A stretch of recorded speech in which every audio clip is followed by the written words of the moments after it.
I understood it. I believe we have experienced a memory in each of our native languages. Not just any memory. One of the Dreadwolves. And the mages who declared themselves my gods. Well, mine and Davrin's.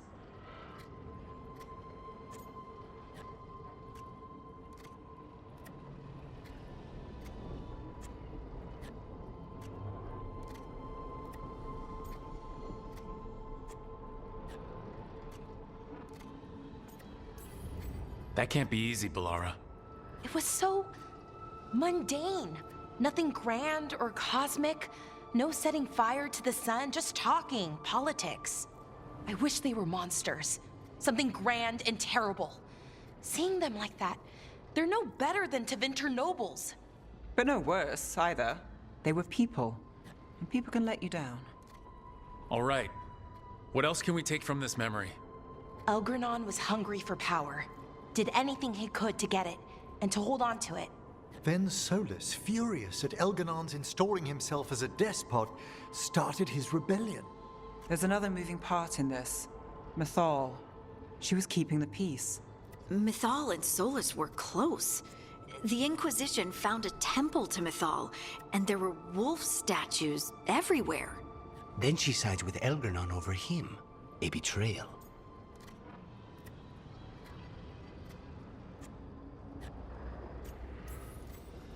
It sounded like Solus was loyal to Mythal.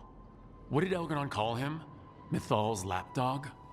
And then she grabs power alongside Elgranon instead of standing for her principles. I'd be angry too. Angry enough to start a rebellion? That's not how he'd see it. He didn't destroy the world. Elgranon did. Solus did what he considered necessary to stop him. Solus would try to justify what he did, but he'd also blame himself for what happened. Perhaps these murals aren't simply memories. They're what Solus wishes to forget. His regrets. That means they're a way to learn his weak points. Why are we worried about Solus? He's trapped. Right. But the Dreadwolf was the god of trickery. He's looking for a way out. Bet on it.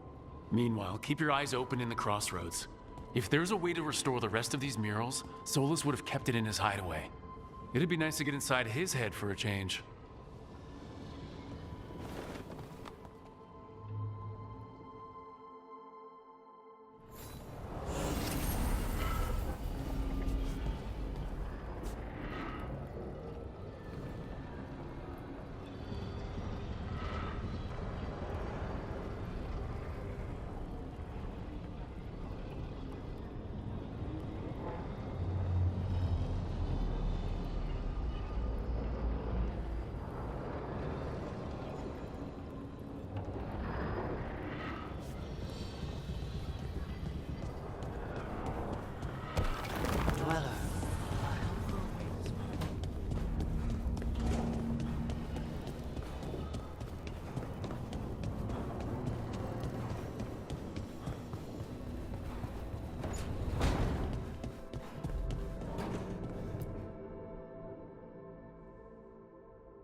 How fares your battle? The gods are moving against Weishaupt and the Grey Wardens. We've heard rumors the Darkspawn are being led by an archdemon. And you have questions? I need to know how archdemons relate to the gods. Are they just like the Blooded Dragons, or are they something else? I also need to know how to deal with the gods if they show up at Weishaupt.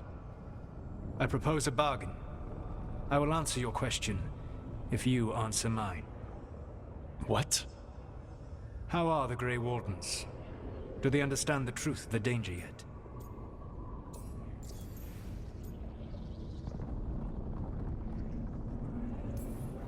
We've been through this already. You agreed to help me. What did you think my help would look like, Rook? I need to know that you are prepared. I've gotten a few of them to come around. A few of them? We've even got a Grey Warden on the team now. Davrin. But the Grey Wardens as a whole still do not trust you yet, as I feared. We're making progress. When I asked why you should be trusted to lead the fight, you said that nobody else was doing it. That sufficed for me, but you will need more to convince the Grey Wardens. They see themselves as destined to lead this battle. You cannot defeat Elganan and Gillenane without the Wardens. What will you do to bring them to your side?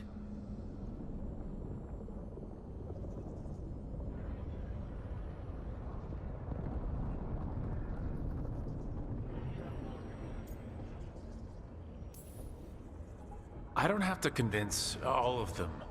I just have to convince the First Warden. Or remove him. Enjoyable as that is to imagine, I doubt the rest of the Wardens would approve. Did you know the Evanuris once numbered many more than those whose names survive in the Elven Pantheon? One warlord was particularly cruel. I sought to free his slaves, but so fearsome was his reputation that none would join me. What did you do? I made people laugh at him. How did that help? For 12 years. Every sound near him, from whispered pleas to shouted oaths to crackling fire, all became mocking laughter. His mind broke under the ridicule, and when he fell, his slaves rose up and joined me. I doubt laughter is going to work on the First Warden. If not that, then what?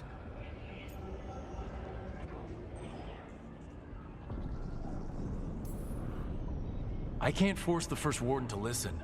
I have to let the Wardens try it their way. And how many Wardens will die before the First Warden realizes his mistake? I've done everything I can to reason with him. I once warned an elven village that Gillenane was coming and they were in danger. They would not listen. I had to watch as their bodies twisted, as their shrieks turned into the grunting of animals. Their eyes were the worst part. They were still aware. They knew what had been done to them. I gained little peace from knowing that I had tried to warn them. Is that what you hoped for? No, I have to find a way to get through to them. Then what will you do?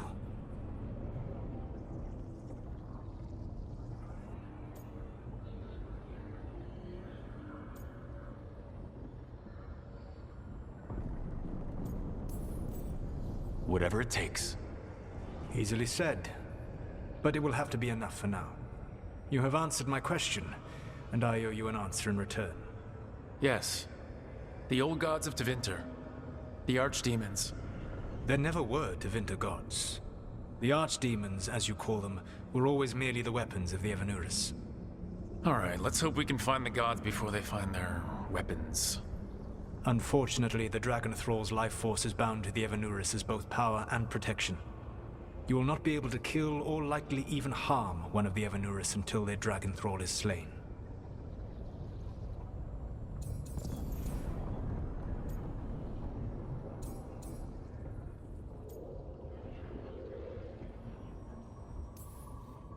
What can you tell me about the archdemons themselves? Each is different, shaped by the whims and ego of its master. Elganan is the Lord of Tyranny.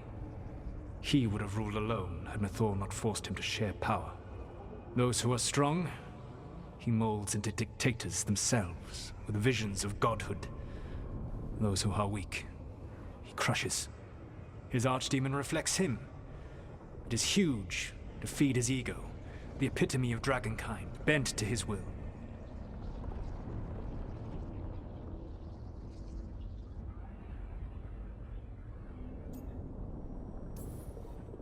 What about Gillenane and her dragon? Pride and ego can blind someone. We can exploit that. By contrast, Gillenane was a servant of Andrul, whose skill at making monsters earned her promotion to the Evanuris.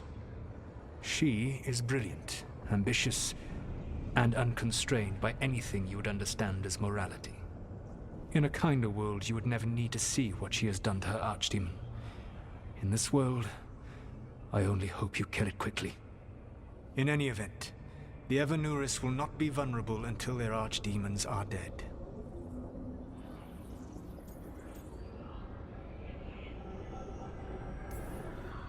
Any other surprises we should know about?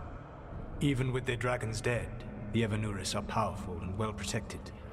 You will need to use my dagger, the one you recovered. It can pierce their enchantments and strike them down. Alright, kill the archdemons, then use the dagger to take down the gods.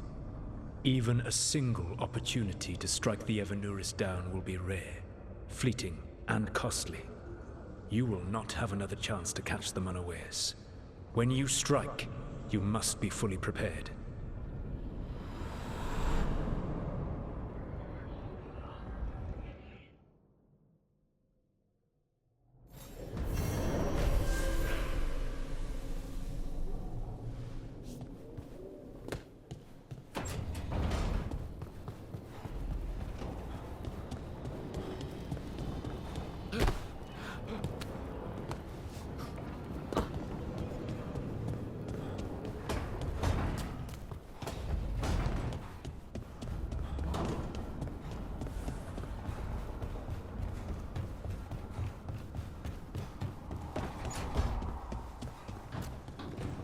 Why are there so few books about the Titans?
I was not certain you would come.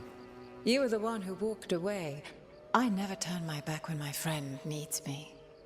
The Evanuris seek the magic of the Blight. Impossible. The Blight is safely sealed away forever. Oh, I wish I could believe you. I have sensed the breaking of the wards. I will investigate your claims. If they forget the danger of the Blight, I will endeavor to remind them. What if, instead, you left the Evanuris and remained with me? Do you not wish for freedom from this struggle? Be at peace, love. I will stop them. As you must. The Blight is our mistake.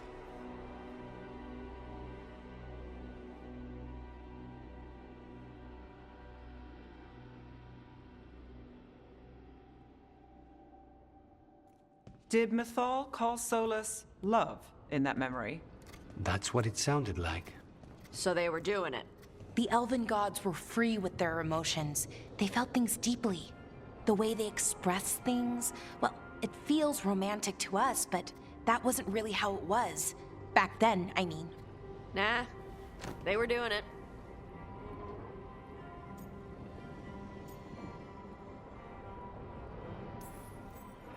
Oh, they were absolutely doing it. Being with someone you're rebelling against? Doesn't sound like Solus. He also met her in secret and talked about how they could run off together. It sounded so tragic and romantic. Oh, wait. Never mind. That does sound like him. So the Dread Wolf goes to Mythal. They might be fighting, but they have history. And he warns her about the other gods using the Blight. That's more important than his rebellion. It's like kingdoms coming together when an archdemon rises. Mythal didn't think it was possible. She said the Blight was sealed away. There's an old legend about it. Davrin, the one with Andrul's armor? Not sure it matters.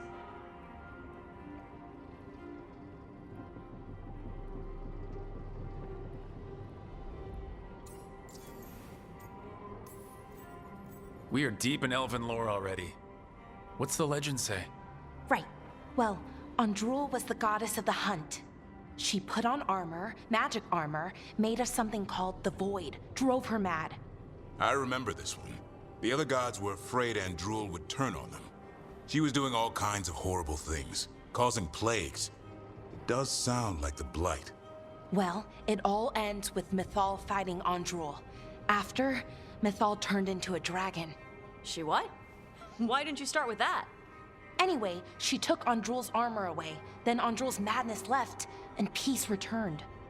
Intriguing. So it's possible Andrul stumbled onto the magic of the Blight. And when Andrul went mad, Mythal took it from her and locked it away. Until someone started using it again.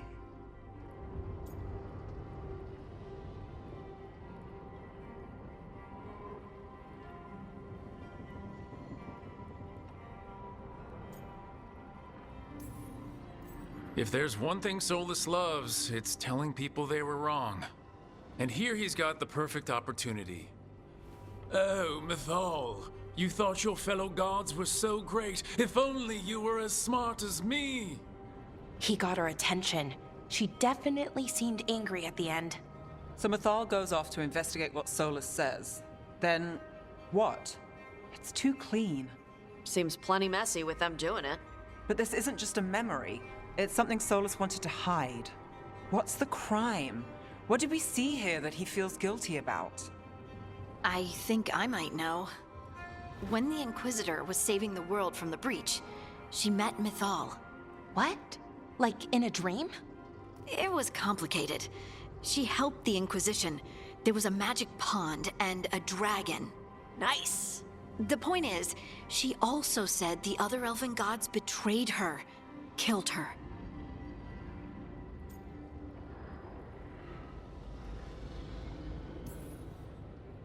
Solus tried to do the right thing by warning Mythal about the other gods using the Blight. But he got her killed. Well, it's not just that she died. What do you mean, Tosh? It's... Ugh. There was stuff he wanted to tell her, but he waited too long, and then she was dead. He never got to make it right. That twists you up. That's it.